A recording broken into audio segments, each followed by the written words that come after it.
Снимаю. Всем привет. Ты вот советуешь людям, как первый автомобиль такой приобрести? Мы на АвтоВАЗе на 4-ке или что? Тормоза. Че, войдем сейчас в поворот до 70? Да можно. Миш, держись!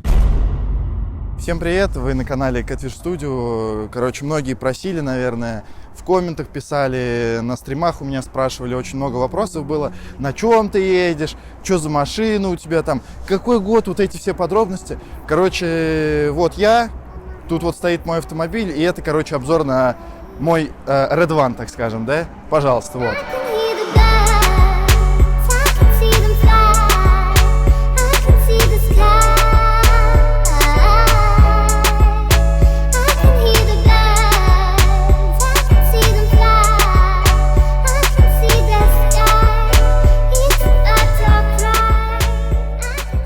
Ну что ж, друзья, вот мой автомобиль, да, ВАЗ-2114 он называется у нас в простонародье, да, это Лада, АвтоВАЗ, я не знаю.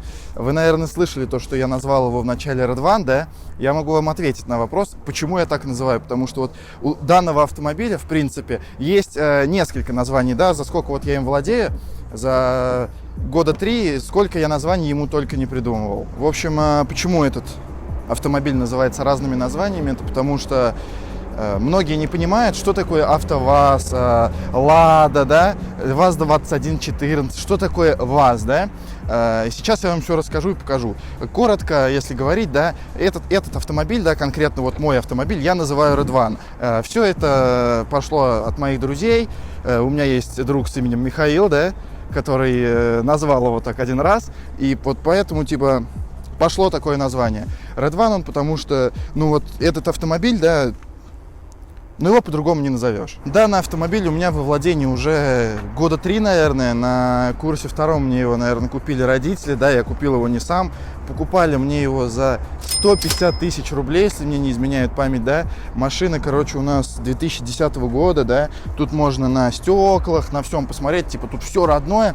И многие скажут, 10-й год, ВАЗ-2114. Ты что, дурак? Да, типа, это очень дорого для нее, да, но в нашем городе, я живу в городе Пенза, да, машины, в принципе, стоят очень дорого, и для машины, в которую я не вложил вообще больших средств за 3 года владения, да, она оправдывает свою стоимость, скажем так. За 3 года владения, как я сказал, я в нее не вложил крупных средств, это, наверное, 15 я в нее максимум вложил. Это что у меня было? Мне разбирали коробку, прогорела прокладка, но это излишки всего времени, скажем так. То есть, когда я купил автомобиль, здесь был пробег 80 тысяч километров. Сейчас там пробег 101 тысяча, по-моему, ну сейчас мы вместе с вами посмотрим. И за вот эти вот 20 тысяч, я говорю, я вот вложил такое количество денег, да. По мне это не особо много, и на этом автомобиле очень приятно ездить, когда ты в него не вкладываешь деньги. Но есть автомобили, которые стоят реально очень много, и когда ты, типа, покупаешь их задорого, ты просто, скажем так, в хуй не дуешь, да? Ты ездишь и ни о чем не паришься. Именно поэтому я решил покупать, ну, с родителями мы решили покупать вот тачку, которая будет стоить дорого, но не будет требовать вложений. Тут же днища не было. Давай, нахуй, у нас следующий. Про днище тут, на самом деле, днище тут было, оно есть и всегда будет, потому что тачка реально в нормальном состоянии, да. Вот что я реально вам хочу показать, да, вот и рассказать в данной ситуации, да, вот про самый, наверное, такой вот минус. Я не знаю почему, но вы, наверное, можете заметить вот эту вот штуку, да. Вот эта штука называется спойлер. Я не знаю почему, по каким причинам, вот данный спойлер на вот в этом вот Red One каким-то образом он просто, типа, сгнил. То есть это, ну, нельзя назвать сгнил, это пластмасса. Но он просто вот, ну вот. Это, наверное, первая проблема этого автомобиля. Это конкретно моего автомобиля. По городу у нас ездят такие же машины, да, ВАЗ-2114, Red One, в моем понимании, да. Я видел, люди сталкиваются с такими же проблемами. Сейчас я вам расскажу о самой, наверное, популярной проблеме вот этой машины, да. Эта проблема у нас заключается вот в этом вот. Если вы не знаете, это не фара, это фонарь. Задняя фара, АК-стопы, да, в нашем названии, под значком Лада из 4 волшебных букв вот эта вот штука, фонарь, доставляет столько проблем, сколько лампочек вы не меняете. И вот эти вот платы, которые делались в четырках, в пятнашках, да везде, в любой вот в этой вот машине, в 14, в 15, они всегда не работают. Новая лампочка, новая плата, не работает. Всегда она не работает, абсолютно всегда. С утра вы поменяли плату или поставили новую лампочку, вечером она не работает. Это фара, да, фонарь. Теперь давайте подойдем к тому, что мне нравится в этом автомобиле, да. Потихоньку, вы уже чувствуете, да, как мы потихоньку подходим к тому, что меня устраивает в этой машине, да. Устраивает меня в ней ее внешний вид, если это можно так назвать. Про внешний вид, да, что мне нравится во внешнем виде этого автомобиля, да. Вы, наверное, все знали то, что испокон 90-х годов, 80-х люди тонируют машины. ВАЗ-2114 это идеальнейший вариант для этого. Это просто, это конфетка. Просто вот тонировка, внешний вид, это, наверное, единственный плюс, но он достаточно весомый, господа, да, скажем так, в этой машине, который прям реально заставляет этот автомобиль любить. Но, как говорится, у нас за внешний вид всегда в нашей стране, может быть и в других странах, я не знаю, нужно, как говорится, платить, да. И вот такая вот незадача, да, с чем сталкивается этот автомобиль, да, с красотой, это вот это. Постоянная проблема, это за красоту, так сказать, надо платить. Вот такие вот вещи, клей, вот такая вот штука, да, все это, конечно, красиво, да, замечательно, но 500 рублей штраф и испорченные стекла вам обеспечено. Вот, как бы вам не нравилось, но с этим вам столкнуться придется, скажем так, вот. Блин, наконец-то уехал. Блин, ну это пиздец, ездил. Блин, час ездил. Микрофон снимает. Решили про Red One снять, блин. Красота требует жертв, да, но в этом автомобиле, в принципе, кроме того, как страдать, вы ничего, наверное, не сможете, потому что вот постепенно вы, наверное, видите, я перехожу в салон этого автомобиля, да, салон здесь очень просторный. Вот смотрите, для того, чтобы сесть в этот автомобиль, да, вы посмотрите на голову.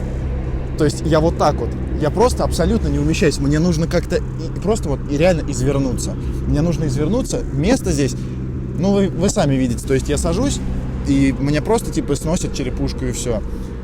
Вот, как бы вот так.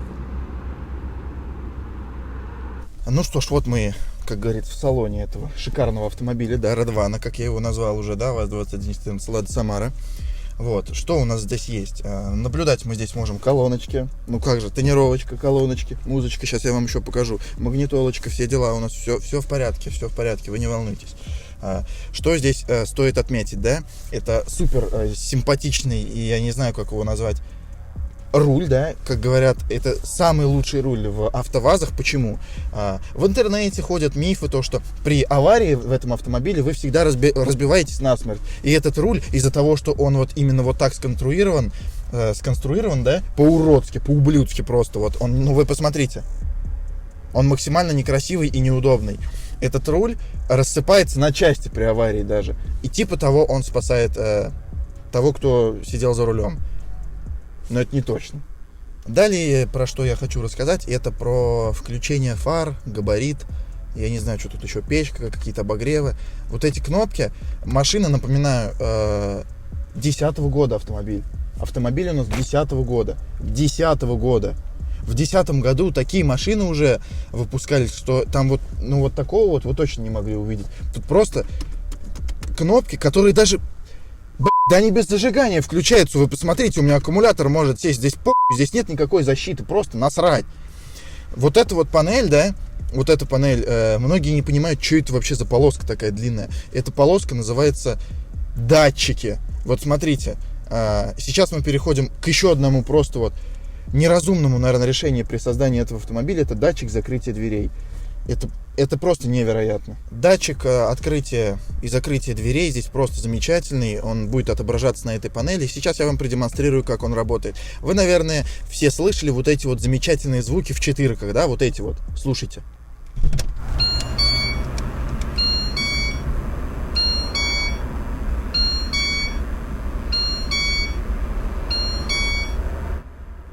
Он просто вымораживает, и он настолько мозги это просто, это что ни на есть, я не знаю, для чего они это сделали. То есть я, как будто бы не понимаю, что у меня дверь открыта. Данный датчик у нас срабатывает только тогда, когда открыта дверь. У меня, как вы можете заметить, уже даже лампочка перегорела, потому что он постоянно работает и ебет мозги. То есть, как он работает? Я открываю дверь, он мне говорит, что дверь открыта. Вы посмотрите, я ее открываю на чуть-чуть, да? Я открываю дверь на чуть-чуть, у меня дверь открыта. Но он не работает. То есть, он начинает работать только тогда, когда дверь уже слишком сильно открыта. Вот так. Я что, похож на дурака, который не ощущает то, что у меня в машине дверь? Ну, вот настолько открыта. Или что? Смысл от него, если он не работает вот так? Постепенно мы с вами подходим к месту, да, в этой машине. И что касается места, переключения вот рычагов, вот этих вот передач, да, вы просто посмотрите вот на это. Я сижу, у меня руль, да, он окей. Регулируется у нас, кстати, руль только вот вверх-вниз, да, всего лишь вот настолько, да, то есть это все, регулируется он только вверх-вниз, и вот максимальное положение руля, где я буду ехать вот так вот и не дотягиваться до него вообще, то есть мне так неудобно. И у меня почти, посмотрите, сколько у меня места между рукой и коленкой, то есть места здесь абсолютно нету. Я вот большой человек, во мне 80 килограмм, мне вообще неудобно и некомфортно здесь ездить, просто ничего. Что касается ног, у нас в ногах просто вот здесь есть вот такая вот штукенция. Есть такая штукенция, которая в одно время вам мешает, но в другое время она очень помогает, потому что вы в дороге можете облокотить на нее ногу. Подходим мы к бардачку, да, очень замечательное место в этом автомобиле. Это бардачок, кто не знал, это такая штука, где можно хранить документы, всякие там штуки по брикуке, да, штрафы на тонировку. И вот просто вот посмотрите, как он открывается. Открыть его просто вот, с первого раза невозможно. Делаем обзор на бардачок. Места здесь вот столько, в высоту вот столько здесь места, то есть его нету. В длину вот столько. Куртка, грязная. Вот. Короче, подстаканнички у нас есть тут, потому что вот у меня здесь есть стакан, сейчас я вам продемонстрирую, да. Вот я купил лимонад в магазине, стакан я сюда поставить не могу. То есть делаем вывод, то, что сюда у нас умещаются, я не знаю, только какие-то чекушки 100-граммовые, чтобы который бухнул и вот так вот его захлопнул, потому что по-другому он закрыться, ну просто вот не может и все. Значит, мы поездили с пацанами, прибухнули 100-граммовые рюмашки, да, повозили телочек, за тонировочку мы штраф оплатили, да, и приходится нам, ну, выйти из автомобиля, да, и вот посмотрите, я открываю дверь, и посмотрите, просто насколько сложно выходить из этой машины. Просто вот я не знаю, почему нельзя было сделать много места в автомобиле. Что касается еще внешности ВАЗ-2114 R2 на Лада Самара, да, это молдинги. Как вам известно, а может быть и неизвестно, да, ВАЗ-2114 это является девятка. Это та же самая ВАЗ-2109, да, которая просто, скажем так, в пластмассовом обвесе. Еще одна красота этой машины — это вот такие вот молдинги, которые называются... Я не знаю, как они называются, молдинги. Ну, может быть, это юбки, скажем так, да. Ну, короче, вот такой вот у нас спорт-обвес есть, который является пластмассовым и который у вас будет постоянно вот так гнуться, да, потому что вы будете наезжать на кочки. А наезжать на кочки вы будете, потому что вы хотите, чтобы ваша машина была симпатичной, красивой, вы будете тонировать, занижать ее и не будете видеть, куда ехать на ней. Поэтому вот эта вот херня у вас будет гнуться постоянно. И также она будет собирать всю пыль, и когда вы будете выходить из этого супер удобного автомобиля, вы будете все обтирать вот этими вот местами. Вот. И следующее, что я хочу рассказать, да, это доводчики дверей и как двери закрываются в этом автомобиле. Между прочим, вот реально, мне нечего сказать про двери. Двери мне реально очень нравятся в этом автомобиле, и они просто вот закрываются настолько легко, и вам вообще не надо никак ею хлопать, что вот просто. И она закрылась. Следующее, что стоит отметить в этом автомобиле, да, это прям просто пи***ц полный, я по-другому это назвать не могу, это вот эта штука. Не та, а вот эта. Вот эта штука называется зеркало, боковое зеркало, их два в автомобилях, если вы не знали, да, гонщики. Вот эта штука предназначена для того, чтобы перестраиваться. То есть вы поворачиваете влево, вам надо перестроиться, вы смотрите в него. Но вы просто посмотрите на его размер, да, вот моя рука, вот зеркало. Вот что там можно увидеть? Чего там вот можно увидеть, скажите мне? По мне там вообще абсолютно ничего нельзя увидеть, и можно только вот реально разбиться. Там столько мертвых зон, и просто ничего не видно. Сколько вот раз было, когда ты хочешь перестроиться, и ты просто оглядываешься вот так, просто потому что ты не хочешь разбиться, и все. Тебе хочется жить и перестроиться нормально, но вот это тебе не даст этого сделать. Следующая болезнь Лада Самара ВАЗ-2114, это у нас капот, да? Капот, который у нас сделан таким образом, что он принимает абсолютно все камни. Он принимает абсолютно все камни, и значок, вот этот вот прекраснейший значок Лада нас вообще не спасает. Как вы видите, здесь постоянные сколы. Это я что-то тут с отцом пытался зашкурить, заделать. Это не я пытался, это другие уже там пытались. Вот. Вот эти вот сколы, постоянно камни, когда вы едете на трассе, камни абсолютно всегда будут лететь вот сюда. Потому что здесь они просто не продумали и не смогли сделать капот пластмассовым. Хуйня получилось. Почему? Да я что-то так-сяк. Да? Да. Перешли мы к самому главному в машине, да, это колеса, резина. Диски здесь а-ля Mercedes, я не знаю, AMG стоят. Ну, типа, короче, крутой, типа шарю, но не шарю, короче. Но ни Торусы, ни статусы, да, ребят, денег нету, уж извините, да. Колеса R14 размера, какие-то там резина Якохама, которая вообще стоит, наверное, с рождения этого автомобиля, им просто уже пизда.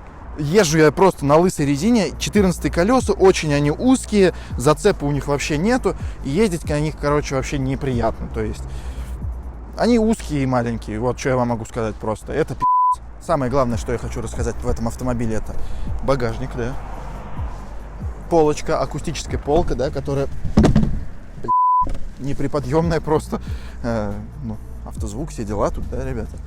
Как вы хотели-то, ВАЗ-2114, все-таки все дела, четырочка, там, тонировочка, все дела, типа крутой, да, провода, что там у нас, усилитель, ну и, конечно же, вот, то самое, что нам нужно, это, господа, сабвуфер. Идут. Нормально, сейчас мы с общего. Че, ты закончил снимать или нет? А, все? Вот, такое вот у нас, в общем, дело, все это надо неприподъемную хрень убрать, да, хлам этот. Багажничек у нас закрывается очень просто, вот так вот, да, и поехали прокатимся на ней. Вот, короче, сейчас настроим и поехали.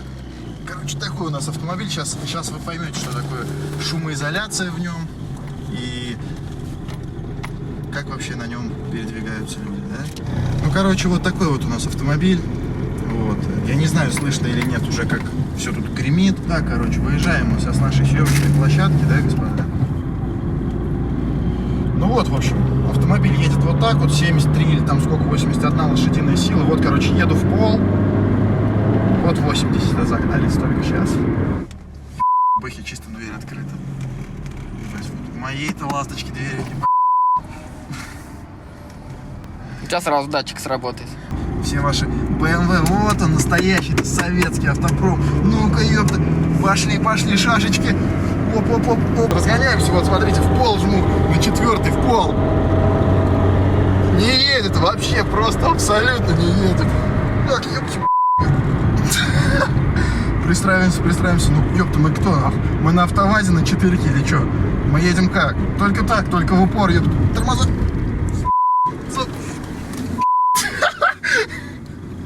Слушай, а расскажи, пожалуйста, вот это вот для чего? Ну, это у нас, чтобы все видели, то, есть, когда девочки садятся в машину, для того, чтобы...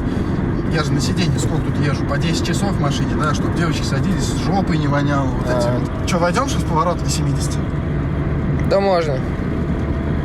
Сейчас я, наверное, здесь лучше выйду.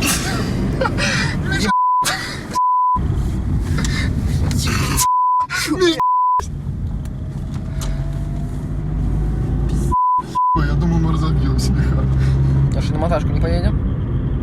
Да, у меня вроде Якохама, говорю же, хороший 14 колес, что там. Сколько, 4 года на ней уже? Я же сказал, с года рождения автомобиля, с 10-го. Ну все сезонка, короче, у тебя. Ну, типа того. Что еще расскажешь, вот пока стоим? Что? Ну что, вот у нас пробка Вот ты что, ты советуешь людям, как первый автомобиль такой приобрести? Ну, однозначно, если вы купили этот автомобиль, то вообще полный дебил. Ладно, нет, на самом деле, вот по чесноку, для первого автомобиля эта тачка вообще идеальная на самом деле. То есть прям на самом деле, если прям на самом деле, то на самом деле да. Смотри, как хорошо мы залетаем в поворот. Что ты будешь есть? 6 чизбургеров. Меня слышно? 6. Сколько? 7 давай. 7 чизбургеров. Ну что ж, друзья, как говорится, с вами был Catfish Studio, да? ВАЗ-2114 Лада Самара Акара-Дван, который вы теперь все знаете, о котором вы спрашивали. В общем, что я вам могу сказать? Подписывайтесь на канал, всем пока. А конкурс? Там Какой? 1000 золота. А, ну это в следующем сделаем. Это что у нас?